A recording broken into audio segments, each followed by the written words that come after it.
Settler violence is the policy of the Israeli government, so says a human rights watchdog. Yet why have members of the Israeli government condemned the riot in Jit on Thursday night, which saw some cars and homes burnt and one Palestinian killed? Such condemnations are viewed as performative by the Palestinian public, who, nonetheless, according to published polls conducted by Palestinian organizations, are showing increased support for Hamas and its leaders and continue to deny the events of October the 7th. Is there more at play in Judea and Samaria than the violent actions taken by the settlers on the Palestinians? In this episode, we'll take a deep dive into the issue of settler violence. Welcome to the reality show. Today with us we have Michael and Daniel. Michael, before you talk about this piece of news, should we remind the audience what is exactly Judea and Samaria and who lives there? Why have we got the situation in the first place? Well, these are ancient. I mean, I'm not an expert on the area, although I've been in both personally, and it's quite interesting to say the least. Even when it was less militaristic than it is today. I mean, these are a bit nerve-wracking areas. I believe they're divided into areas A, B, and C. These are the West Bank settlements. They, to be clear, when people say the river to the sea, they mean the Jordan River, and it's the West Bank of the Jordan River, which is what the Israelis believe is their border. The East Bank, of course, is Jordan, and for the most part. Anyway, when people talk about the West Bank all the way over to the other side of Tel Aviv, on the western side of Israel, when they say the river to the sea, they mean from the West Bank of the Jordan all the way to the West Bank of the West Bank of Tel Aviv, or the west side of Tel Aviv, which is the East Bank of the Mediterranean. So that's where all this comes from. Judea and Samaria are the ancient names of these areas. These have been Jewish areas since the Old Testament, a long time, and they are co-inhabited now with, and depending on whether you're in area A, B, or C, they're more or less Jewish areas, mixed areas, and Arab areas for the most part. And they are areas of contention. There are frequent eruptions there. I should say that unlike the settler violence, if you want to call it, in Gaza, where missiles are actually fired from the settlers in Gaza, that is, the Gazans, who, by the way, are all Arabs in a well-defined Arab area, following the Israeli pullout. What the settlers don't do is fire missiles randomly into civilian populations, and they don't breach walls and fences, etc., typically in the West Bank. But those are the areas. It is a typical worldview of everything. It reminds me of focusing on the wrong stuff, because it has to do with Israel and some bad actors, which none of us here condone. But it's, again, we're worried about somebody who has slight hypertension and they're dying of cancer, and all of us are focused on their low-grade high blood pressure instead of on their cancer. Thank you. Yeah. And this near the city of Nablus in the northern part of the West Bank is where this village of Jit is situated. And just before I move to Daniel, can I just ask you, Michael, what you saw about this particular story in terms of what the coverage you've seen of what exactly happened in Jit last night? Well, there was a bunch of as far as my understanding and what I read, the couple of articles I read, was that there were some masked, criminals, let's call them, who went and attacked people. There were some unmasked.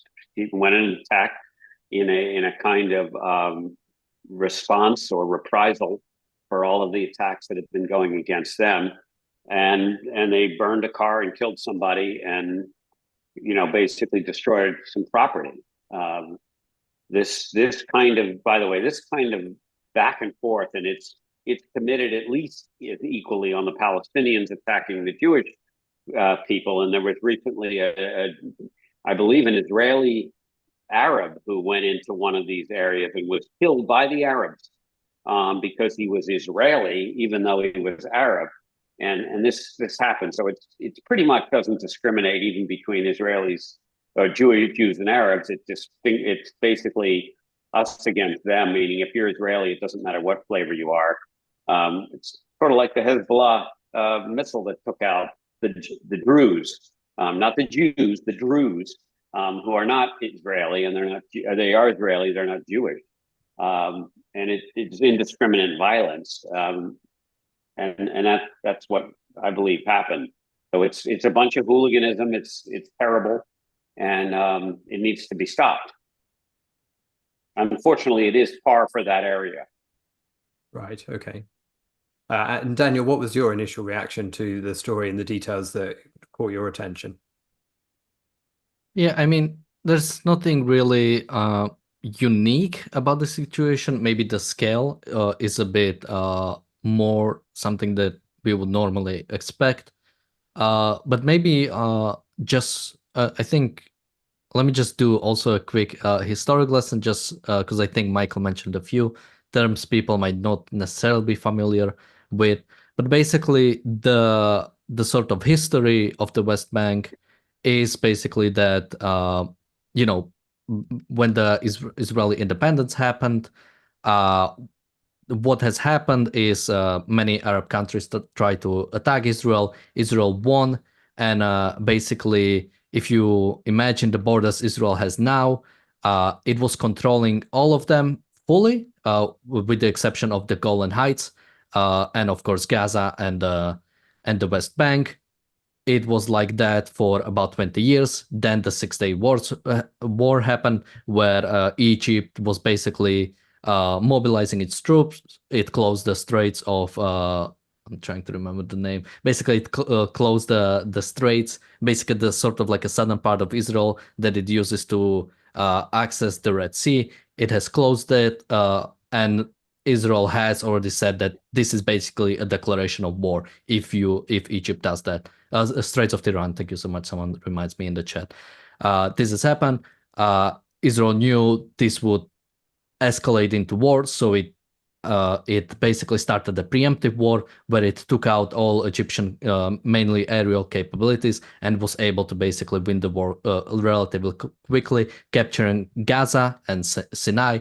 During that, also Jordan tried to attack Israel to basically slow it down. Jordan was in the possession of the West Bank at the time.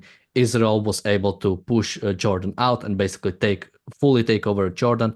And also Syria tried to attack the IDF in the north, which meant Israel took over Golan Heights.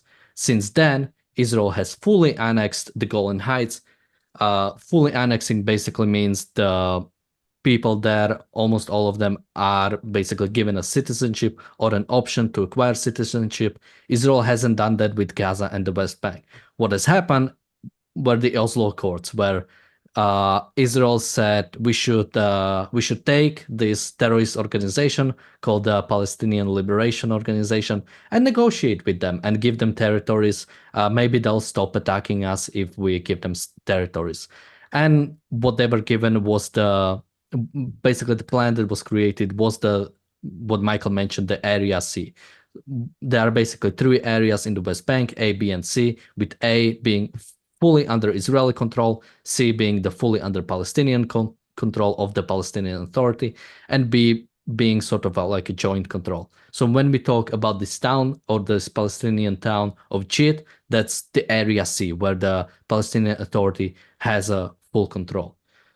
So now what has happened is that, just quickly, so I think it's really, basically what you have now is this frozen conflict in the West Bank, where you have set up these areas, but they don't really have any future. When you look at the Area C, which is supposed to be the sort of like a Palestinian state, where the Palestinian Authority is in control, they are completely disjointed. It makes no sense for such a thing to exist. Yet Israel, neither side is really doing anything about it. So when you have these terrorist attacks coming out of Palestine or coming out of the Palestinian territories, Israel is not doing anything about it because it's sort of trying to respect the Oslo Accords. But again, nothing is happening here.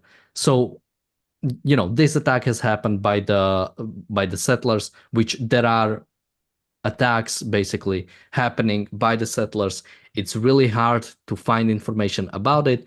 I've tried looking it up, but the problem is, many of these Israeli NGOs just they just report the numbers.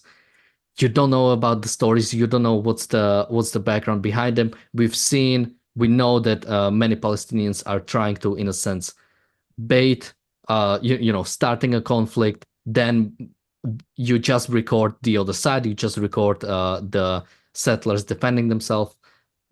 But I don't want to go into that too much. I'll give you word back in a second because I'm really ranting. But basically, I think clearly this is wrong by the settlers. But I think the much bigger point is that something should be. This is not a sustainable situation. It's a frozen conflict where these things are happening and will happen. But basically, there is no, in a sense, it's not a real state what's going now in the West Bank, and something needs to change.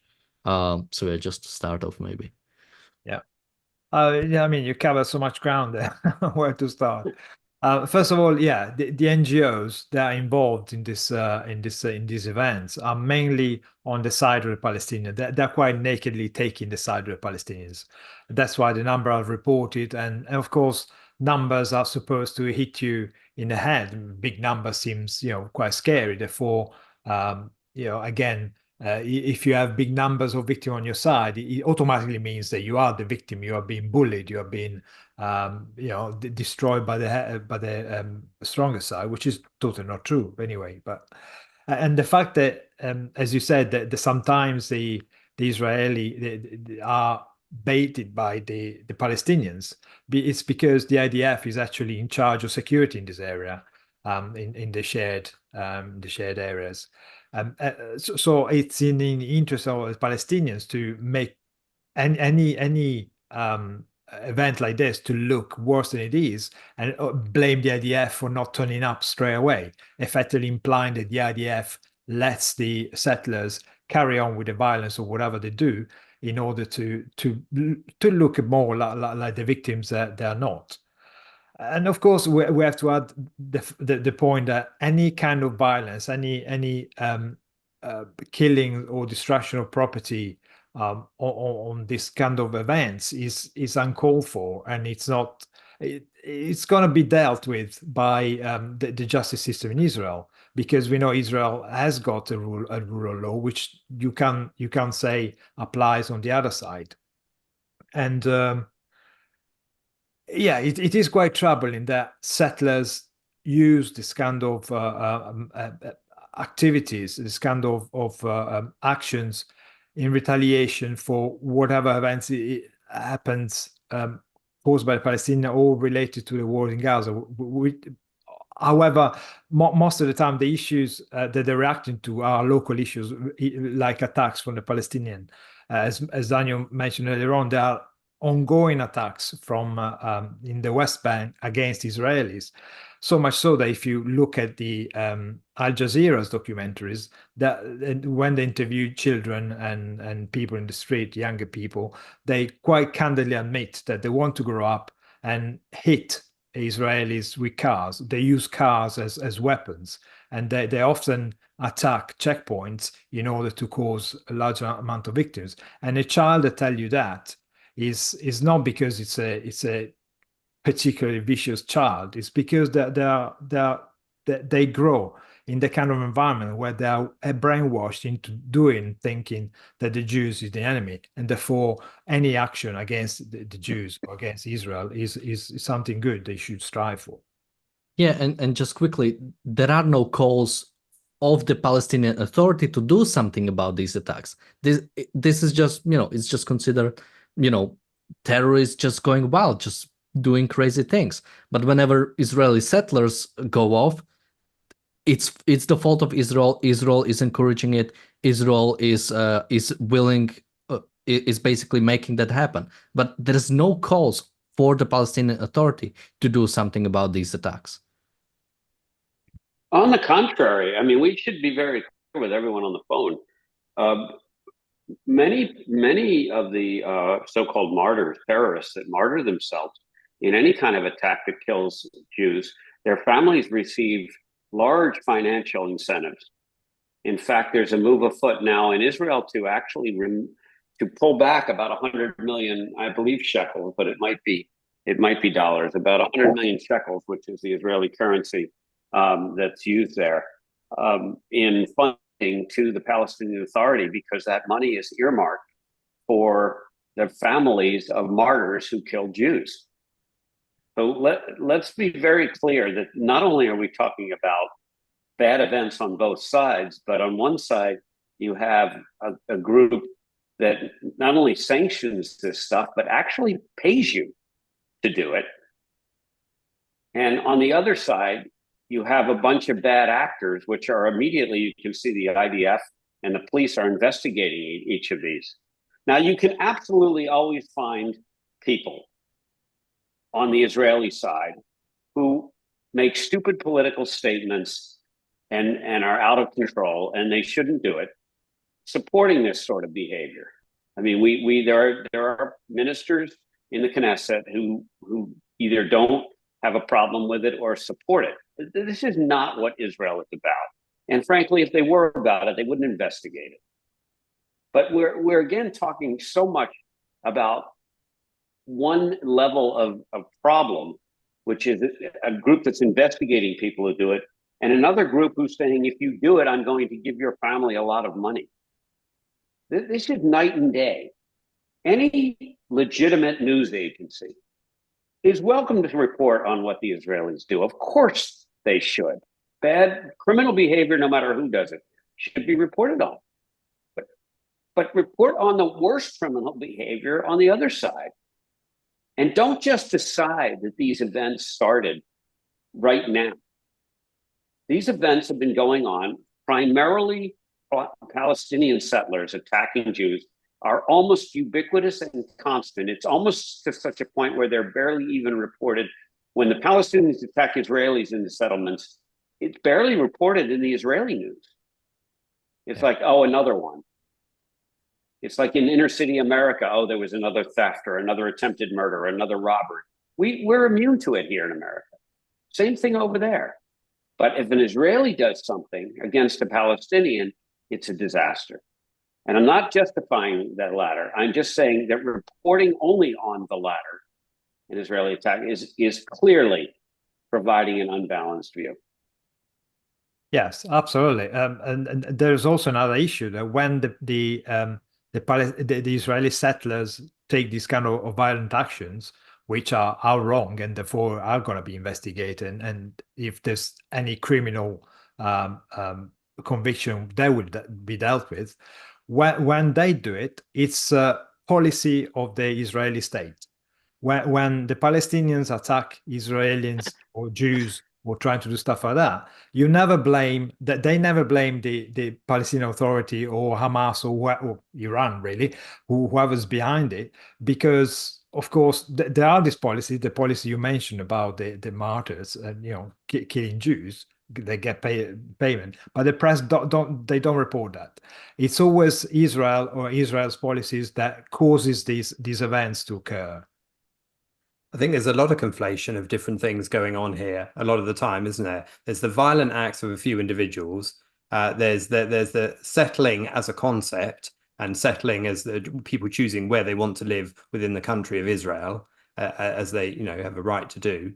And then there's what the Israeli government endorses in terms of both of those two things, to the extent to which they're accused of endorsing both of those things. And when just to refer to this particular incident in JIT, for example, often it feels like you're being presented with the news midstream, as if you're not being told anything about what happened in the preceding days. It's just a sudden outburst of violence. Now, that may be the case on occasion, But often, like in previous incidents, like in like the village in Al Mugayir, which was suffered some settler violence. That was after people were looking for the 14-year-old shepherd who'd gone missing and turned out to be have been murdered by Palestinians. So I think there is a need to understand the full context, and that's rarely given. Yeah, and often that is part of the problem. And then you've got this issue of these organizations like the one I quoted at the beginning of the episode, the one called Yesh Din, who also said, here's another quote from them, that 2023, this is about, was the most violent year in settler violence against Palestinians in the West Bank, in terms both of number of incidents and severity. Well, I'll tell you what, 2023 was the most violent year against another group of people in some time since the Second World War. So yeah, there is a significant wider context that's necessary to understand here. But Daniel, you look like you wanted to chip in. Yeah, I mean, just quickly, I'm not sure if you mentioned the number because I've seen the article. Yeah, the 2023 being the well, this article was released in 2023, so maybe 2024 was worse. But basically, that there was the most violent time when it came to Israeli settlers' violence on the Palestinians, and I saw that and I was like, wow! And the number was 10 deaths. There's 500,000 Israeli settlers, and you have 10 deaths. And that's the most violent year. And, of course, that's still wrong. That's still shouldn't happen. We still shouldn't tolerate, that there should be no tolerance for unjust killings, for murder, for unjust killings of another human being. But again, when you hear about the settler violence, European Union is going to sanction Israeli settlements. This big story about everybody is coming out and condemning, calling it for what it is, and rightfully so. But it's such an exaggeration when you compare it to the other side that, yeah, if the only thing you're hearing is always the Israeli settlers are being violent against Palestinians, but again, 500,000. There's 500,000 settlers in the West Bank, and when violence happens, it's so little, and also the way it happens is so different. When it comes to again, it is sort of like this akin to sort of like rioting. But when there's Palestinian terrorism, it's people using bombs, people trying to fight IDF soldiers whenever they can, or killing actual settlers. I mean, the difference in violence is, yeah, it's like you cannot even count it. And just quickly, someone corrected me. Area A is the Palestinian Authority controlled one. I might have switched it up. Yeah, Area A is the Palestinian Authority. Area C is the Israeli controlled one. If I switched it up, I'm sorry. And someone is bringing up that based on our last names, he can guess we are not British, yet we are on Ayn Rand Center UK. So if you have problems with that, I don't know what to say to you. We are a center based in the UK, but we have people from all around the world. And I don't want to scare you too much, but the founder of Ayn Rand Center UK is not British either. So if you have the two of us are, and there's our little flag. Well, Marco is not. It's half the panel is is British, if that is of any relevance to the argument. But Marco is not the real British, which based on how this person is messaging, I feel like he would have a problem with that. I'm a fake one. That's right. But you still have me. Well, I used to be ruled by the British. Right. No, absolutely. Thankfully, those days are gone, though. Yeah. The way I didn't say that. Yeah, to some extent, I wish we weren't ruled by the British, but that's Or a different episode, yeah. I think some of what's going on at the moment, and also the coverage of what's going on, reminds me of the recent events here in the UK with some of the rioting and some of the coverage of that rioting. Because when any violent actions, criminal actions in the context of a riot or disorder of that kind of nature is described, it can very easily be described to sound horrendously larger than it was, horrendous as it was. Because I mean, I read it in relation to this of the village of Jit being engulfed in flames. Well, you know, yes, certain cars and some homes were burned, but the implication of a sentence like that is that the entire village is burnt to the ground. And of course, you know, that's not the case. And the same with some of the, you know, the rioting descriptions in the UK. It was made to sound as if all sorts of things had happened beyond the scope of the terrible things that did happen. And that's one of the difficulties here, is you're treading a fine line all the time between making sure you are condemning absolutely any violence that does occur, and how much we abhor the destruction of property and of lives in this manner, and you know, at the same time you want to get it within the context that is accurate and reflects reality. Is that something you'd agree with, Michael? So the specific question was, well, really, it's the presenting of incidents of disorder, and it's a bit like I mean, take the BLM riots as an example of that. They can be played down on the one hand, whereas other rioting can often be grossly played up, and it's all in the language and the narrative and the presentation. Yeah. Well, I think the other there's no question the BLM riots, which by most economic reviews that I've looked at have accomplished exactly the economic and sociological reviews I've looked at, writing this sort of epitaph of those, have accomplished the two things against which they were trying to prevent. One is that they did such a good job destroying businesses in their areas that the businesses left those areas more economically poor, and therefore paying less taxes, less local taxes, et cetera, and reducing the chance for new investment. And the second bit is that crime rates in those areas, which were often accompanied by defund the police, but not absolutely dependent on it, would go up, further reducing anyone's interest in investment. But as much as Black Lives Matter, the number of dead Black people actually went up in most of the places where these riots occurred. If the current numbers are against that, because the last time I reviewed this was about 3 months ago, then I'm glad. I hope the trends are reversed, but I would be shocked, because those of us who deal in rationale and logic, and I say that purposefully, bluntly, know that if you remove police and there are bad people around, the bad people commit more crimes.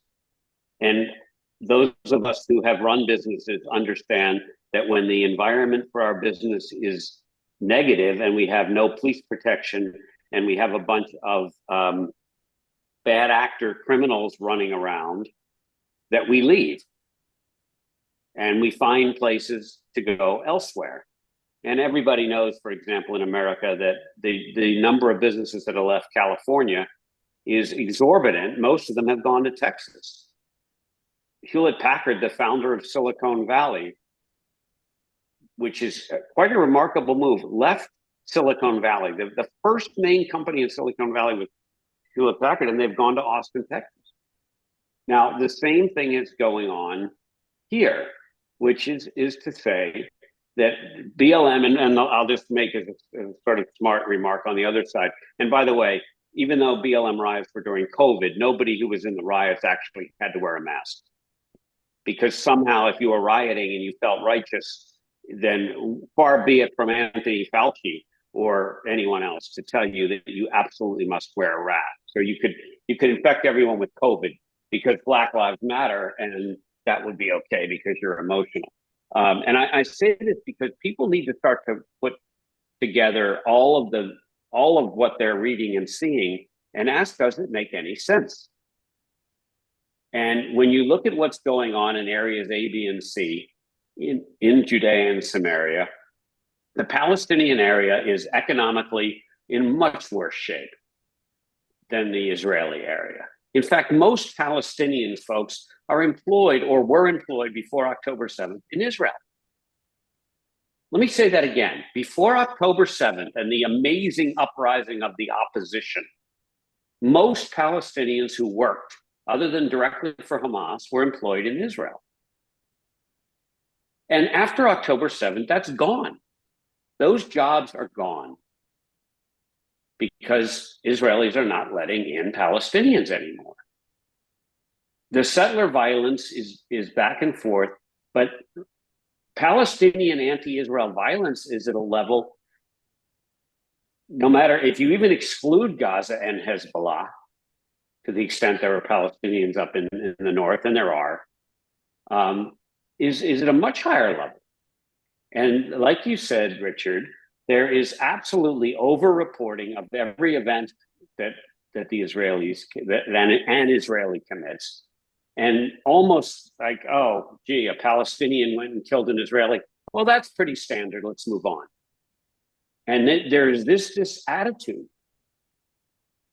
So I find the whole thing, it's just completely consistent with a lot of the stuff that we talk about on this show, which is that Israel is held to a different standard, and everything Israel does that is not perfect is a disaster.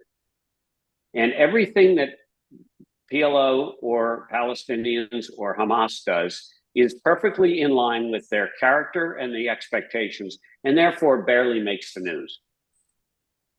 Yeah, and that's part of the problem, isn't it? Because the West seems to see the Arabs as, oh, well, you know, it's their culture, they're like that, we should accept them. Well, no, they choose to use violence as the means to try and obtain their move towards a caliphate for everyone, a move towards a theocratic enslavement of human beings, where the imam is the only one who tells you what to do.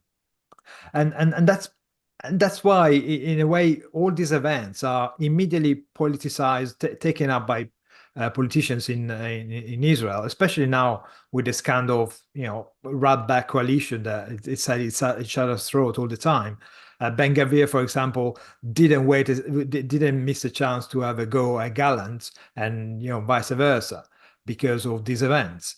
Or even though they all had to present a kind of unite front and denounce these events, because, of course, we have a conference going on. They're trying to appease Hamas. They're trying to deal with Hamas in order to make them look better on the political scene. And so Israel is taking more on the chin, drinking more of the poison that is going to eventually kill it. And they're trying not to escalate the events and make it look like an agreement between Hamas and Israel is possible. So they're trying to minimize the events, and at the same time ignore the fact that there's actually an issue in Israel, but we don't want to talk about it because it's a bit too spiny right now. And I think the reaction from the Israeli politicians themselves to this incident in JIT has been one, so far as I can see, of universal condemnation, including from people like the finance minister, Smotrich. You have to forgive my British accent pronouncing his name there, who described them as criminals and in no way related to the settlement and the settlers. He rejected the, quote, anarchist criminal violence, which has got nothing to do with the love of the land and the desire to settle it. And I understand that he's been sometimes fanning the flames of the issue in that particular area, but this would seem like a very clear statement of you know, this is criminals and criminal actions. Daniel, what have you seen of the wider reaction to this event, and either in Israel or the US? Or Yeah, I mean, it's pretty much what you said. Pretty much universal condemnation from all the Israeli politicians, or at least the sort of the ones who actually matter, the ones either in government or in high positions. And yeah, it's something you would expect from a country that is Western, that is liberal in the sort of like small L way. It's sort of like liberal democratic. It's trying to uphold the rule of law, and when they see something like this happens, they will condemn it and they will try to solve it. Well, they will investigate it. I mean, someone was arrested. I know from the most recent reporting, at least I've seen, one person was arrested during this. It will be investigated. Maybe more people will be arrested. It will be investigated because that's what you expect in a country that upholds the rule of law. It's not, as Michael mentioned at the start, and it's a really good reminder. I almost said Hamas, but no, it's Palestinian Authority does have a martyrs fund. Basically, if you die while trying to kill Jews, or even better, if you actually succeed in that and you kill Jews and maybe die during that, you will be paid for that. Either if you survive, you will be paid directly, or your family will be given the money. And this is something I think we talked, like, I'm trying to remember, we are like 10 months into the war. We talked about this pretty early into the war. Hamas has their own thing. Hamas also has a martyrs fund, but also the Palestinian Authority has one. And it's incredible that nobody cares. Nobody cares that there is this organization, or this sort of what's supposed to be the government for Palestinians. If there ever was a Palestinian state established, Palestinian Authority should be the one leading it. Yet they have something that actively encourages terrorism. They have something that actively encourages terrorism against Israeli civilians. This is not just something that's, specifically IDF soldiers. They are just resisting or something like that. No, any Jew. If you kill any Jew, if you hurt any Jews, you will be rewarded for that. And this is just accepted. And again, it shows this sort of I don't know even if to call it double standard, but basically, I think someone has mentioned it. Israel cannot do anything. It cannot defend itself. It cannot, if one thing goes wrong, if one soldier breaks the rules that IDF has,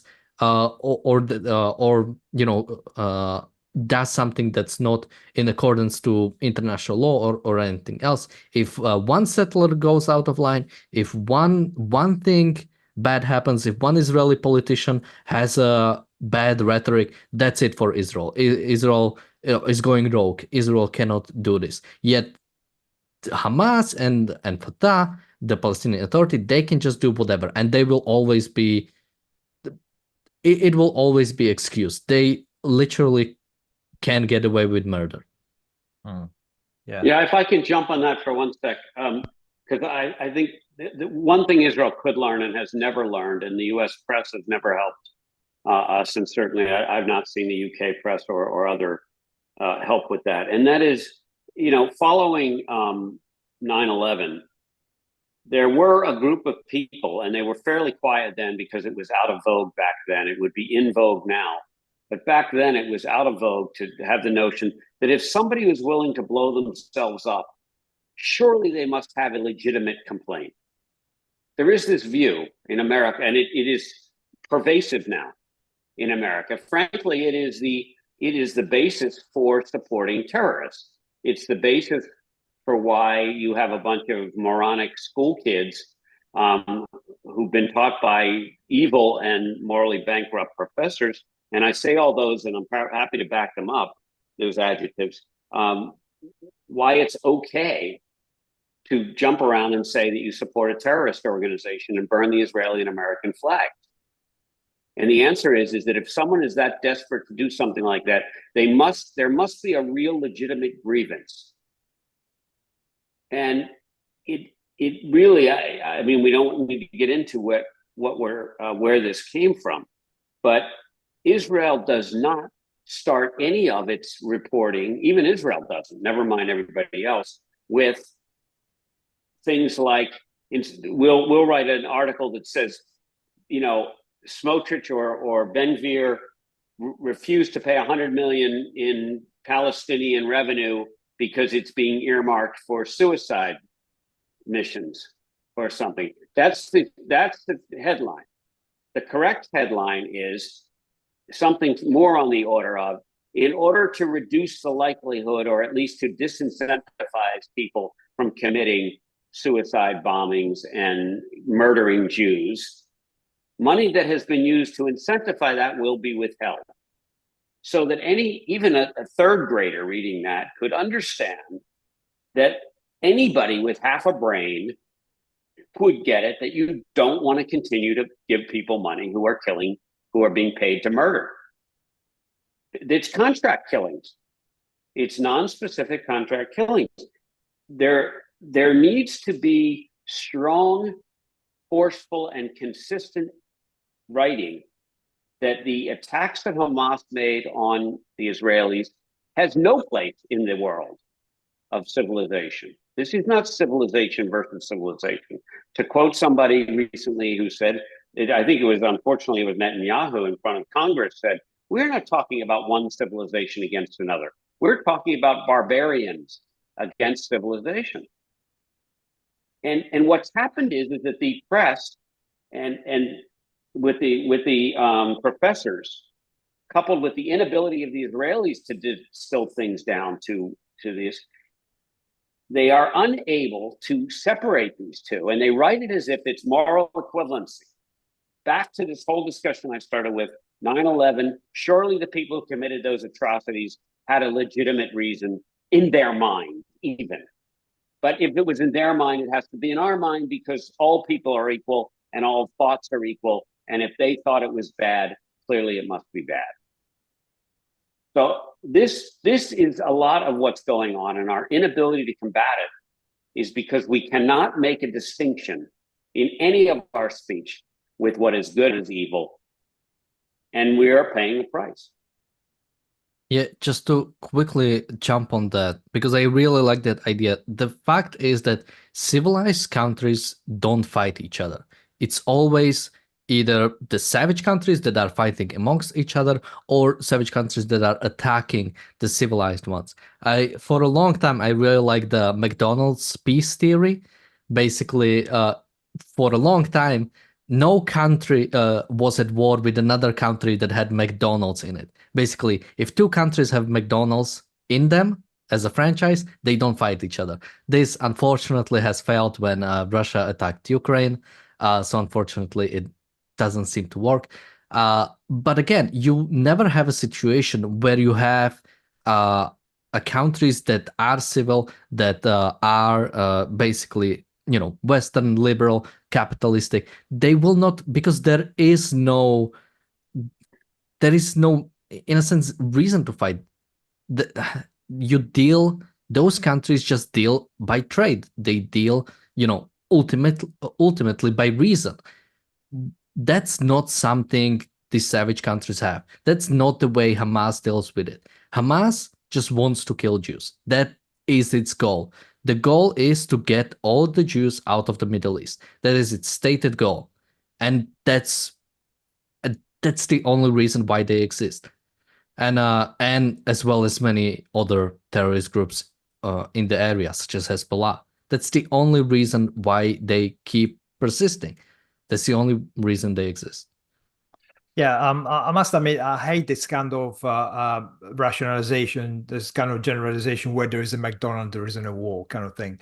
It's because, not because it's not necessarily true, but because it's designed to hide what's the real fundamental that makes a country rich and happy. It's freedom. What's the only necessary condition for a human being to thrive, to live, to have a happy life? It's freedom. Every time you talk about the Palestinians, you talk about these poor people who are subjugated, they are suffering, they've been displaced. No, they are bloody evil. They want to impose a medieval society on a civilized country. And that's the problem. Talk about what the problem is. I hate when the real reason are hidden by this kind of narrative. That sounds very good if you're interested in literature, but it's got nothing to do with reality, and that so annoys me. But certainly your point about savage countries fighting each other and civilization is absolutely stands. And that's exactly what we're seeing. Yeah. A savage country which has been attacking Israel from the moment it declared itself independent. And not just one country, every single country with something in common. Oh, what was it? I wonder. Oh, yeah, Islam attacked Israel. And we've seen carrying on forever. And then they blame Israel of imperialism because they want territory. No, they gave up Gaza. Now, I want to make a generalization of my own, and I know the generalizations smooth over all the variances between individuals, and we're all about individuals. But please correct me, Michael, if you think that this is too much of a generalization. But I would assume that the kind of people generally who choose to live in the area of Judea and Samaria, particularly those who have moved there from other parts of Israel, are likely to be those who are probably more religious and possibly more nationalist. And of course, some of those, and I'm not talking about all of them, I'm only talking about a fraction. And of course, this is where I want to bring in again the analogy I made to the rioting in the UK. Some of them will be motivated by the racist tribalism of rioters in both situations, and would have acted on that hideous ideology. First of all, Michael, do you think that's true? And also, I've got another point which is slightly related, which is the fact that a lot of the violence that Palestinians claim is carried out by these settlers, they also claim not to have reported because they don't feel they're going to be investigated fully enough. Now, that's a devil's advocate point, and I don't know whether it's got any substance to it, or whether that's part of the propaganda machine that goes with the notion of expanding settler violence beyond the incidents that you can actually identify as genuine.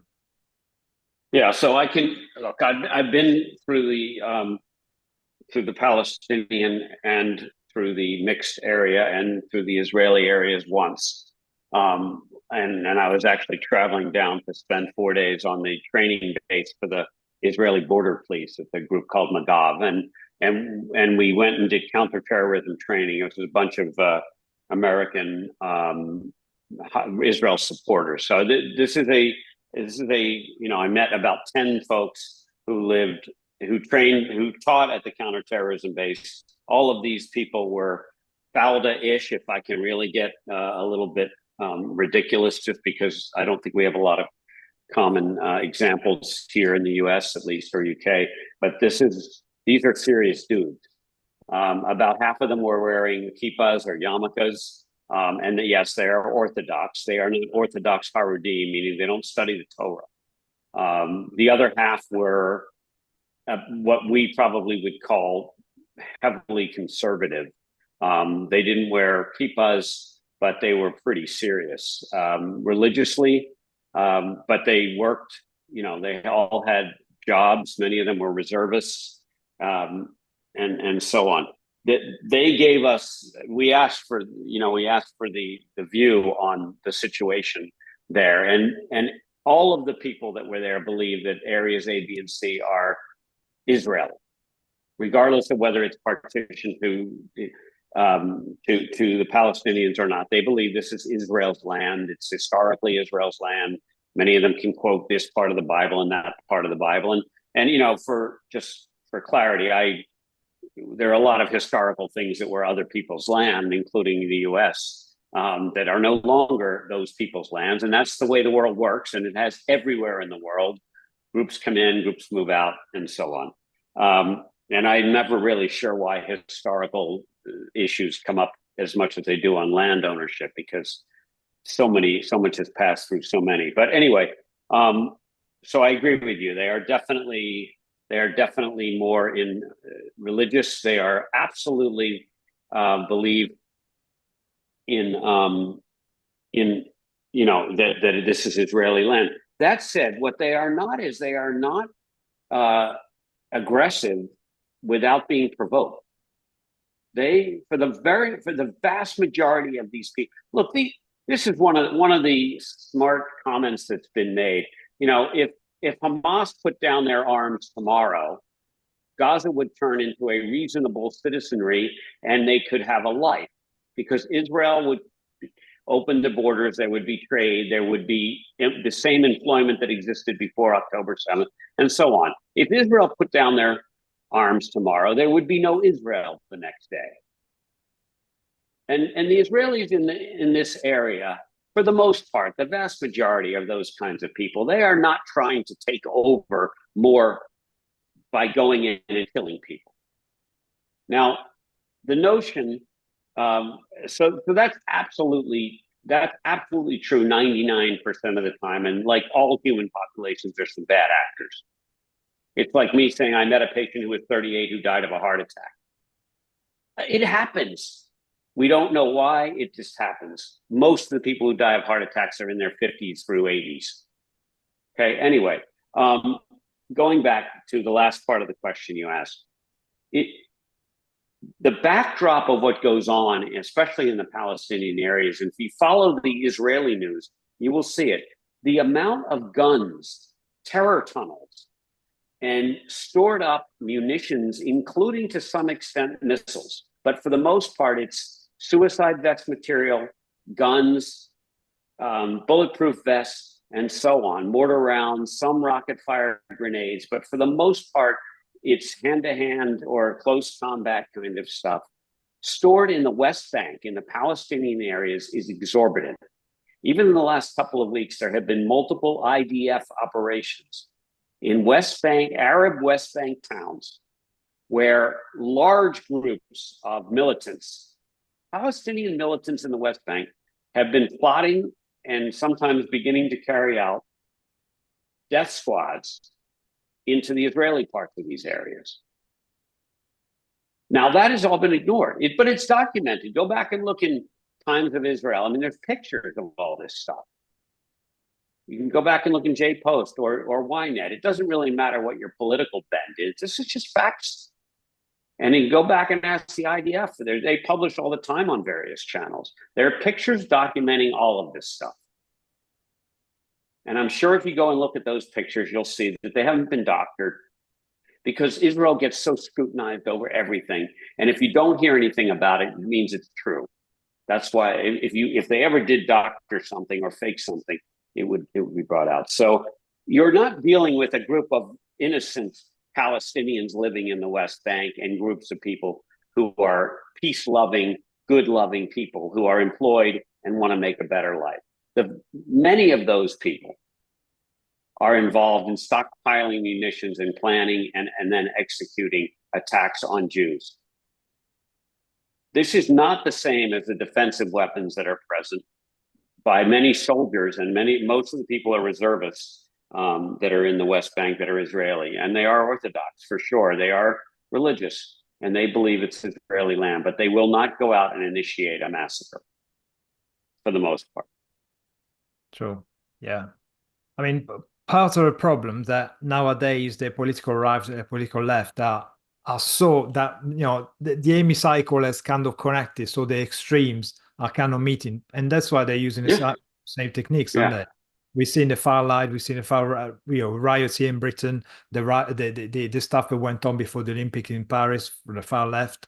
So this kind of behavior, it's usually the activism coming from those extremes, but also let's not forget that these numbers that they are being bandied around and picked up by the media are collected by our friends of the UN. So we know that UN are no friends of Israel, so that they wouldn't probably, I wouldn't pass it by them not to collect the number of, you always have the events from the settlers against Palestinians. You never have a collection of events, of incidents from the Palestinian attacking Israel, do you? Those are never collected. They just, as you mentioned, they are just part of the background.